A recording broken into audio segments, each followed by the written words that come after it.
World inequality lab मतलब Paris school of economics ने अपना फ्लैगशिप जो रिपोर्ट है वर्ल्ड इनइक्वलिटी रिपोर्ट 2026 इसको रिलीज किया है। और इसको को ऑथर किया गया है जो लीडिंग इकोनॉमिस्ट हैं जैसे थॉमस पिकेटी एंड लुकास चैंसल के द्वारा। अब इसमें जो है बहुत सारी बातें करी गई हैं। इसमें जो ग्लोबल इनकम वेल्थ की डायनेमिक्स है उसको बताया गया है और सिर्फ यहाँ पे मनी और वेल्थ तक फोकस नहीं किया गया है बल्कि और भी सारे डायमेंशंस को कवर किया गया है। इंडिया के बारे में क्या कहा गया है वो हम इस वीडियो में समझेंगे। आप चाहते हैं इस तरह की वीडियोस आपसे मिस ना हो तो आप चैनल को सब्सक्राइब करिए, वीडियो अच्छा लगे तो ज्वाइन करिए और आप हमारे टेलीग्राम चैनल को ज्वाइन कर लीजिए जिससे आपको बाकी सारी इन्फॉर्मेशन भी मिलती रहेंगी। तो चलिए स्टार्ट करते हैं। सबसे पहले हम बात करते हैं ग्लोबल फाइंडिंग्स की कि मतलब दुनिया भर में क्या हो रहा है, फिर हम इंडिया के ऊपर स्पेसिफिकली आएंगे।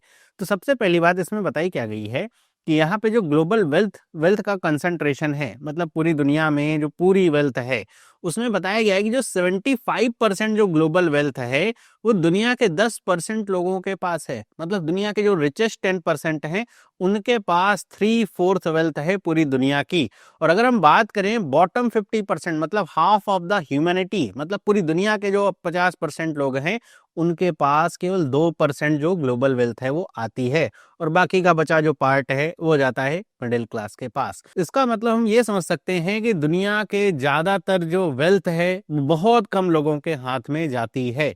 वहीं पे अगर हम इसको थोड़ा और फाइन करें अल्ट्रा रिच पे आए जो कि हैं दुनिया के 0.001% लोग। और अगर हम आंकड़ों में बात करें लगभग 60,000 के आसपास जो लोग हैं कह रहे हैं कि उनके पास 3 गुना ज्यादा वेल्थ है दुनिया की जो बॉटम हाफ पॉपुलेशन है उसकी तुलना में। मतलब केवल 60,000 लोग पूरी दुनिया भर के मतलब लगभग 8 जो बिलियन लोग हैं उनको मिला लीजिए तो उसका केवल 60,000 लोग के पास 3 गुना ज्यादा वेल्थ है। आप पूरी दुनिया को आप एक तरफ रख दीजिए आधी दुनिया को तो उनकी तुलना में, जो कि क्या दिखाता है कितनी ज्यादा असमानता है यहाँ पे वेल्थ में।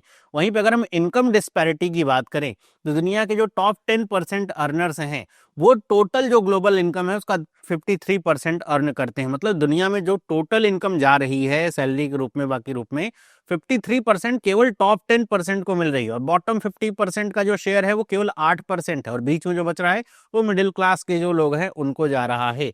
तो ये भी क्या बताता है कि जो अमीर हैं मतलब जिनको ज्यादा सैलरी मिल रही है उनकी सैलरी कितनी ज्यादा है बॉटम 50% जो हमारे पास पॉपुलेशन है उससे। तो ये बताता है कितनी ज्यादा डिस्पैरिटी है यहाँ पे इनकम में भी। मतलब इनकम में भी डिस्पैरिटी है, वेल्थ में भी डिस्पैरिटी है, ओनरशिप में भी डिस्पैरिटी है। तो ये आपको क्या बताता है पूरी पूरी दुनिया का एक कॉन्टेक्स्ट या ओवरव्यू कि पूरी दुनिया में असमानता कितने ज्यादा लेवल पे है, वेल्थ कितने कम लोग हैं जिनके पास कई गुना ज्यादा वेल्थ है बाकी की दुनिया के लोगों से। अब हम बात करते हैं थोड़ा इंडिया के बारे में। तो इंडिया में देखिए इसको हम 3 पॉइंट में एबीसी करके डिस्कस करेंगे। तो जो इंडिया का पहला पॉइंट है वो आता है इनकम इनइक्वालिटी का कि कौन अर्न कर रहा है क्या। तो इंडिया में जो टॉप 10% लोग हैं वो कैप्चर करते हैं 58% ऑफ टोटल नेशनल इनकम। मतलब भारत की जो नेशनल इनकम है उसका 58%। ऐसे समझिए कि अगर पूरे भारत भर में 100 रुपए दिए जा रहे हैं इनकम के रूप में तो उसका जो 58 रुपए है वो किसके पास जा रहा है, केवल 10% लोगों के पास में जा रहा है। अगर मान लीजिए 100 लोग कमाने वाले हैं पूरे भारत भर में तो केवल 10 लोगों के पास ही 58 रुपए चला जा रहा है। जो टॉप 1% है उनके पास 22.6% जा रहा है। मतलब अगर इसको हम फर्दर ब्रेक डाउन करें कि ये जो टॉप 10% में भी अगर मैं निकालूं कि टॉप 1% जो है उनके पास ही 22.6% जो नेशनल इनकम का चला जा रहा है जो कि 1922 से सबसे ज्यादा हाईएस्ट है। और जो बॉटम के 50% हैं मतलब ये जो 100 लोग हैं इसमें जो निचले तबके को अगर मिला दें 50% लोगों को ले लें तो वो केवल और केवल ये 50 लोग मिल करके 15 रुपए अर्न कर पाते हैं। जो कि क्या बताता है, गहरी असमानता बताता है कि जो टॉप 10 और बॉटम 50% के बीच की असमानता है वो कितनी ज्यादा गहरी है। और ये रिपोर्ट ये भी नोट करती है कि जो इनकम इनइक्वालिटी है इंडिया की ब्रिटिश का जो कॉलोनियल रूल था उससे भी कहीं ज्यादा वर्स ऐसे दिखाई जा रही है। तो ये आपको समझना होगा कि भारत में भी जो इनकम की असमानता है वो कितनी ज्यादा गहरी है।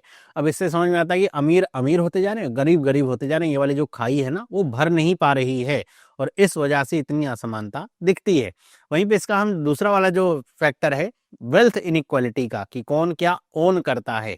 तो अगर इंडिया के रेस्पेक्ट में बात करें तो इंडिया के जो टॉप 10% लोग हैं वो 65% वेल्थ ओन करते हैं। मतलब अगर पूरी इंडिया की वेल्थ 100% है तो 65% तो केवल टॉप 10% लोगों के पास है।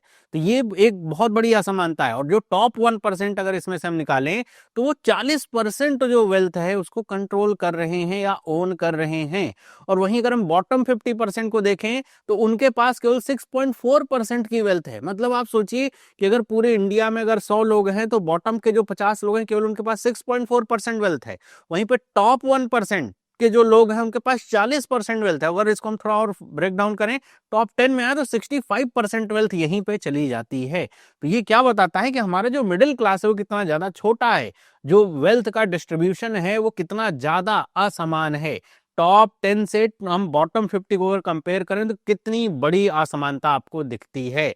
अगर आप ऐसे देखें तो ये 6.4 और 65% 10 गुने का अंतर आपको देखने को मिलेगा। तो ये क्या बताता है, कितनी गहरी असमानता यहाँ पे वेल्थ के रूप में इंडिया में आती है। वहीं पे अगर हम इसका तीसरा सेक्शन लेते हैं कि अगर हम अपने पड़ोसी देश चाइना से कंपेयर करें, क्यों? क्योंकि लगभग इंडिया में भी उतनी ही पॉपुलेशन है जितनी चाइना में है। मतलब इंडिया ज्यादा है चाइना से, लेकिन सिमिलर पॉपुलेशन अगर है तो अगर हम ये देखें तो चाइना ने सक्सेसफुली जो अपनी लार्ज पॉपुलेशन है उसको ग्लोबल मिडिल क्लास में शिफ्ट करा हुआ है। मतलब यहाँ पर जो ज्यादातर जो पॉपुलेशन है वो मिडिल क्लास में आती है, लगभग 40% के आसपास। फिर इसमें टॉप आपके 10% रिचेस्ट भी आते होंगे, फिर इसमें बॉटम भी आते होंगे, लेकिन इनके ज्यादातर जो लार्ज पॉपुलेशन है वो मिडिल क्लास में जाती है। और इसकी वजह से, मिडिल क्लास होने की वजह से जो इस तरह की असमानता दिखती है उसमें थोड़ा कमी आती है। वहीं पर अगर इंडिया की बात करें तो इंडिया में कुछ इंडियंस तो हैं जिन्होंने ग्लोबल एलीट को ऐसा ज्वाइन कर रखा है, लेकिन हमारी ज्यादातर जो पॉपुलेशन है वो अभी भी ग्लोबल के बॉटम 50% में आती है। मतलब जितने हमारे यहाँ लोग हैं वो जो लगभग, अगर हम ग्लोबल बॉटम 50 निकालेंगे तो ज्यादातर जो हमारे पॉपुलेशन का बड़ा हिस्सा है वो उसके अंतर्गत आता है, ना कि मिडिल क्लास में आता है। तो ये भी हमको एक बताता है कि जो इंडिया की स्थिति है उसको कितना ज्यादा अभी और सुधारा जाना चाहिए। अगर हम बात करें कि भाई ये जो यहाँ पे हमने मनी और वेल्थ के बारे में सारी बातें करें, इनकम वेल्थ और ये सारी चीजें, क्या ये यहीं तक सीमित है? नहीं, यहाँ पे थोड़ा हम बियॉन्ड मनी जाकर के अगर देखें कि जो रिपोर्ट है सिर्फ ये नहीं बल्कि कुछ न्यू डायमेंशंस को भी यहाँ पे एक्सप्लोर करती है। जैसे यहाँ पे एक जेंडर गैप को भी यहाँ पे एक्सप्लोर किया गया है इंडिया और ग्लोबल को पर्सपेक्टिव से, जो कि क्या बताता है। तो इंडिया के रेस्पेक्ट में अगर देखें तो ये बताया गया है कि इंडिया में जो फीमेल लेबर का फोर्स पार्टिसिपेशन है, लेबर फोर्स का पार्टिसिपेशन, मतलब इंडिया में औरतें कितना काम कर रही हैं जा करके, तो वो केवल 15.7% दिखाया गया है, जो कि जो ग्लोबल एवरेज है उससे काफी कम है। मतलब अगर आप देखिए तो केवल अगर 100 लोग काम कर रहे हैं, अगर इंडिया में 100 लोग काम कर रहे हैं तो उसमें लगभग 15-16 जो महिलाएं हैं केवल वही काम कर रही हैं, बाकी सारे जो हैं वो पुरुष काम कर रहे हैं। तो इस लिहाज से अगर हमारी पॉपुलेशन इतनी बड़ी है, उसमें से आधी औरतें हैं, तो उस हिसाब से अगर देखा जाए तो बहुत ही ये हमारा जो प्रदर्शन है बुरा आता है। मतलब इतना नहीं होना चाहिए, बल्कि इसको और ज्यादा होना चाहिए, 30-35% के आसपास तो होना ही चाहिए। तो ये दिखाता है। दूसरा, वेमन का जो शेयर है लेबर इनकम में, तो वो भी बताता है कि केवल 18% यहाँ पे है, मतलब सिग्निफिकेंटली लोअर है ग्लोबल एवरेज से। ग्लोबल एवरेज लगभग आपका 25 से 26% के आसपास अगर आप लेके चलिए, तो इंडिया में जो लेबर फोर्स है वुमेन का, उसका जो इनकम का शेयर आता है वो केवल 18% आता है।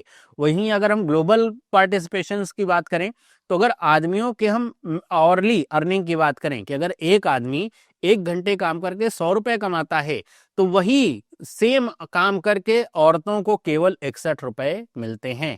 और यहाँ पे ये भी बताया गया है कि जो अनपेड जो वर्क, यहाँ पे लिखा गया excluding the unpaid work, women earn 61% of what men earn per our.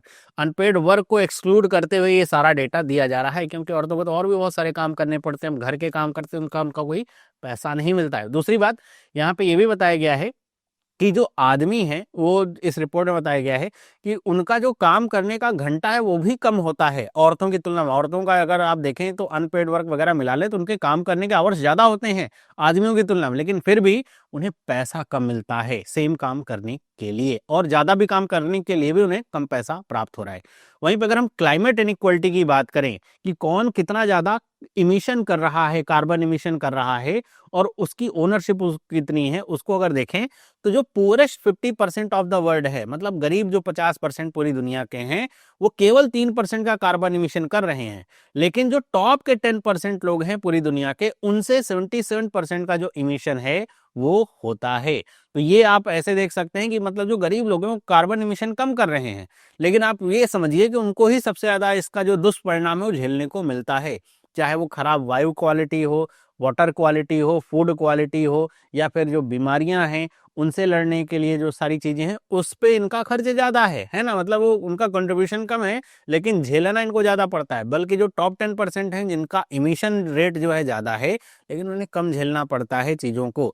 तो यहाँ पे ये बताया जा रहा है कि जो वेल्थी है वो ज्यादा कंट्रीब्यूट करें, डिस्प्रोपोर्शनेटली कंट्रीब्यूट करें क्लाइमेट चेंज के प्रति through their investment and lifestyle. तो ये इस वजह से देखने को मिलता है, ना सिर्फ वेल्थ में बल्कि अगर हम देखें जेंडर गैप में भी यहाँ पे असमानता है महिला और पुरुष के मामले में, और उनके पेमेंट में भी असमानता है महिला और पुरुष के मामले में।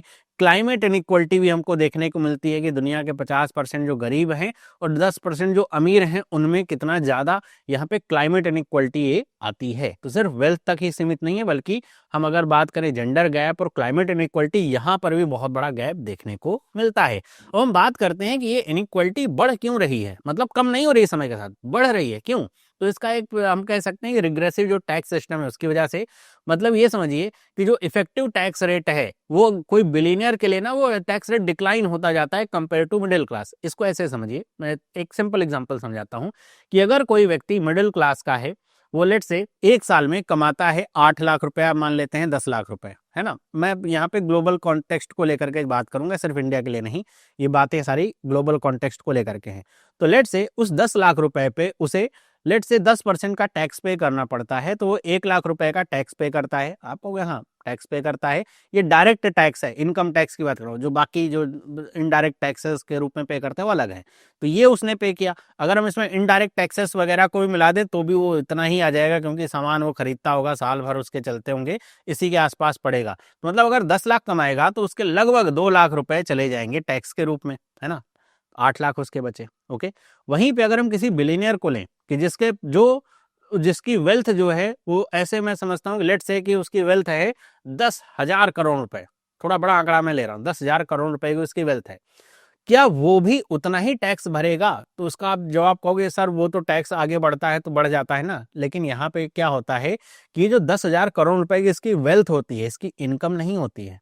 ये 10,000 करोड़ रुपए जो बिलियनर है वो कमा नहीं रहा है, उसकी वेल्थ है। ये किस रूप में होती है?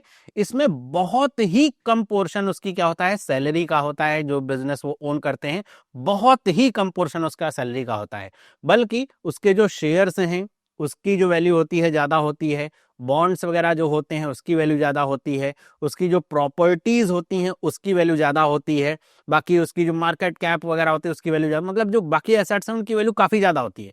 तो आपको जो भी आप कमाते हो टैक्स तो केवल उसी पे भरते हो ना। तो ठीक है, मान लीजिए उसकी सैलरी वो कह रहा है कि मैं 2 लाख रुपए महीने का जो है ऐसा सैलरी ले 24 लाख रुपए ले रहा हूँ सैलरी के रूप में। तो ये आपने देखा होगा बहुत सारे ऐसे सीईओज होते हैं या फिर कंपनी के ओनर्स होते हैं जो कहते हैं मैं तो सैलरी नहीं ले रहा हूँ। आप सोचो कितना अच्छा काम कर, नहीं भाई वो सैलरी नहीं ले रहे हैं तो इनकम टैक्स भी नहीं पे कर रहे हैं, इस तरह का है ना।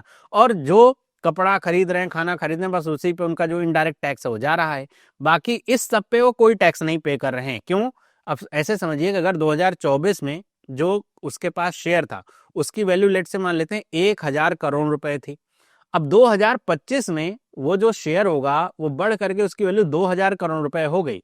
तो उसको इनकम कितने की हुई? 1,000 करोड़ रुपए की इनकम हुई है एक साल में। लेकिन चूंकि इसने शेयर बेचे नहीं है तो रियलाइज हुआ नहीं, तो उस वजह से जब शेयर रियलाइज नहीं हुआ है तो टैक्स नहीं पे कर रहा है उस पे।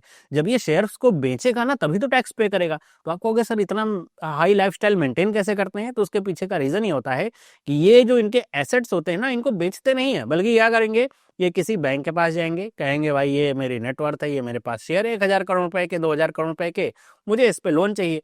अब इनको मिल जाएगा उस पे लोन।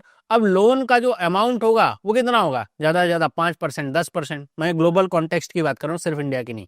तो 10% तक मान लेते हैं, एक एवरेज की इतना होगा। तो भाई वो केवल 10% ही पे करेंगे ना, जो उन्होंने लोन पे पैसा लिया वो भी बैंक को पे करने 10% वो इंटरेस्ट के रूप में। तो वो लोन चूंकि इनकम होती नहीं तो इस पे वो कोई पेमेंट करेंगे नहीं, 10% बस वो देंगे। तो इस हिसाब से उनकी जो लाइफस्टाइल है वो भी मेंटेन होती रहती है, उनके जो पैसे हैं वो बढ़ते रहते हैं, वो कमा ज्यादा रहे हैं लेकिन टैक्स वो कम दे रहे हैं। इनकी तुलना में अगर आप देखिए तो इनका तो आप समझिए कि 10 लाख कमा रहे हैं तो 20% तो टैक्स में चला गया, इनका तो उस हिसाब से कुछ नहीं जा रहा।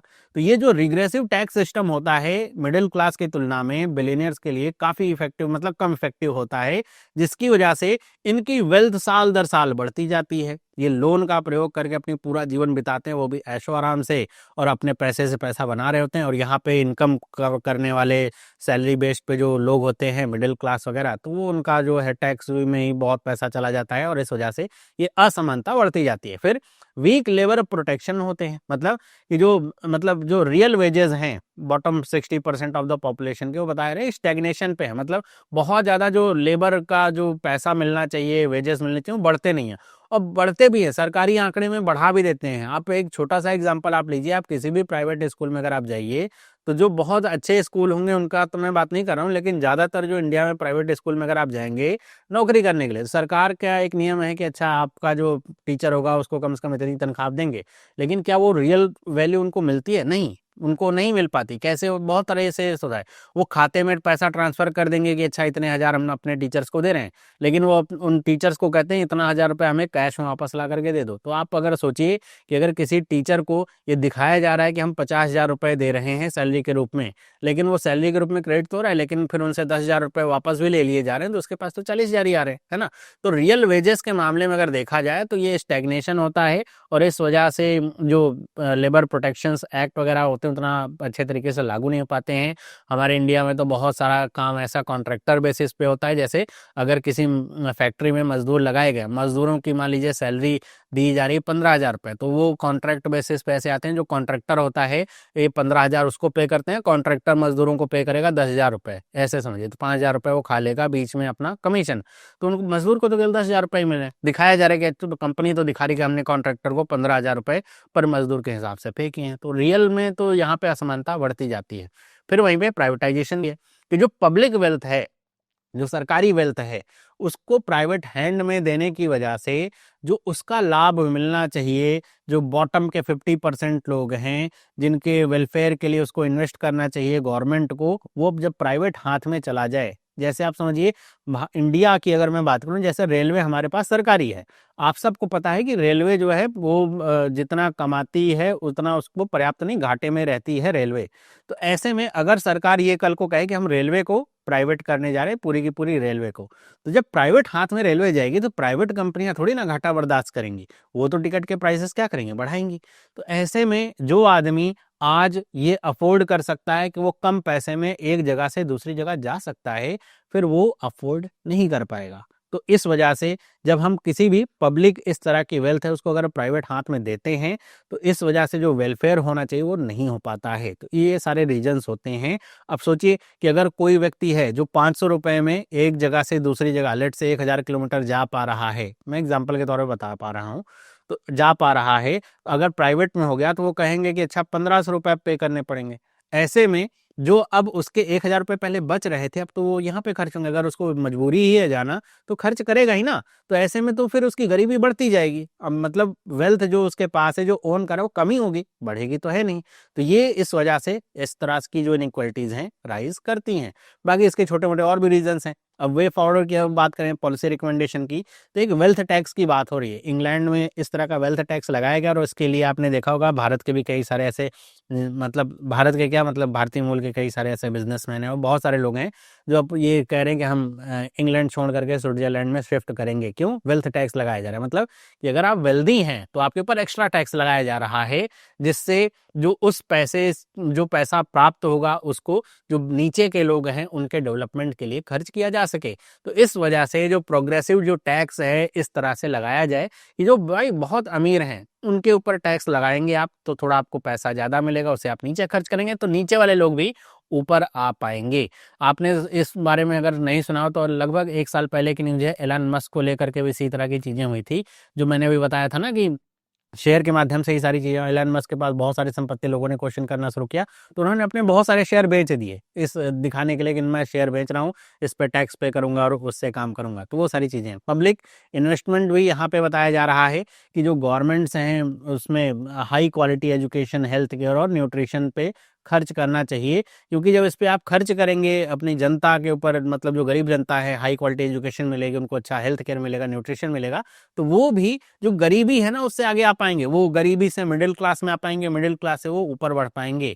वहीं पर रीडिस्ट्रीब्यूशन की अगर बात करें तो डायरेक्ट कैश ट्रांसफर और जो स्ट्रॉन्गर सोसाइटी सेफ्टी नेट्स हैं बॉटम 50% के लिए होने चाहिए। मतलब जो वेल्थ का डिस्ट्रीब्यूशन है वो सिर्फ चंद हाथों में ना रहे, बल्कि उसे जो बाकी बड़ी जनसंख्या है उसको रीडिस्ट्रीब्यूट करना चाहिए। इंडिया में जैसे कुछ डायरेक्ट कैश ट्रांसफर प्रोग्राम चलते हैं, जैसे किसानों को जो पैसा मिलता है सरकार डायरेक्ट उनको कैश ट्रांसफर करते, उनके अकाउंट में पैसे जाते हैं। तो इस वजह से होता क्या है कि बीच का जो मिडिल मैन वाला चेन होता है वो पूरा ब्रेक होता है, जितना पैसा सरकार ने दिया उतना पैसा किसान के खाते में गया, बात खत्म। तो इस वजह से उसका बेनिफिट ज्यादा मिलता है। तो इस तरह की चीजें पूरी दुनिया में भी ऐसी होनी चाहिए। तो ये थी पूरी वीडियो, आई होप आपको समझ में आया होगा। बहुत सारी इन्फॉर्मेशन मैंने आपको देने का प्रयास किया, आपको अच्छी लगी तो लाइक करिए, इस तरह के और वीडियोस के लिए सब्सक्राइब करिए। आपके क्या व्यू हैं इस तरह की रिपोर्ट पे आप मुझे कमेंट करके बताइएगा। बाकी आप टेलीग्राम चैनल ज्वाइन कर लीजिए, इससे आपको सारी अपडेट्स मिलते रहे। मिलते हैं अगले वीडियो में, सभी लोगों को बाय।